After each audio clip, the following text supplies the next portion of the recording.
Former IPCC reviewer Stephen Koonin says the climate crisis is exaggerated. Speaking on a recent panel, Koonin argued that climate science was misrepresented to justify policy. He noted that many climate models run too hot, producing twice the warming observed. These oversensitive models were communicated to policymakers and the public, while uncertainty was downplayed or omitted.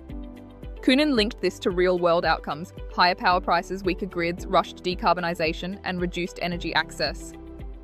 Texas A&M professor Andrew Dessler, a prominent climate alarmist voice, attempted to counter Koonin, but he had nothing much to offer aside from cursing. The presence of hot models allowed people to exaggerate the impacts, alleged impacts or possible impacts of greenhouse gases.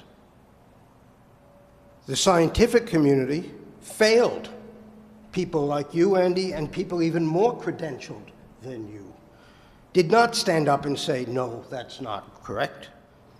The climate crisis was exaggerated, with the consequence that society ran down a rabbit hole of rapid decarbonization, deindustrialization of countries, rapid increases in electricity prices and degradation of the grid, scaring the bejesus out of young people about an impending climate catastrophe, and retarding the energy access and hence economic growth of more than half of the world. So yes, scientific honesty has consequences, Andy, and the climate community has failed to accurately represent the situation. The DOE report attempts to right that injustice. Yeah, no, I mean, that's bullshit. Sorry. Andy, you know, you're a tenured professor at one of the world's better universities. You should not be using the words like felony or bullshit. Well, I'm sorry, but it is what it is. Look, the IPCC clearly talks about hot models. Articles are written about hot models.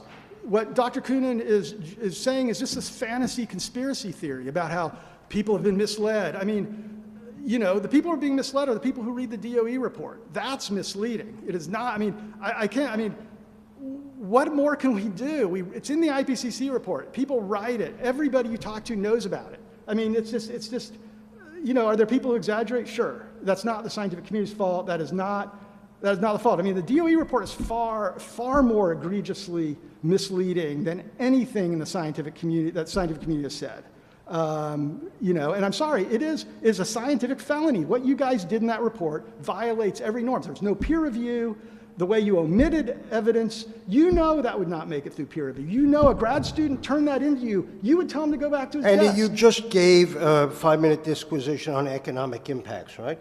One piece of evidence that you omitted is that since 1900 until now, humans have flourished like never before, even as the globe warmed by 1.3 degrees, about the same amount of warming that the IPCC expects in the next 100 years.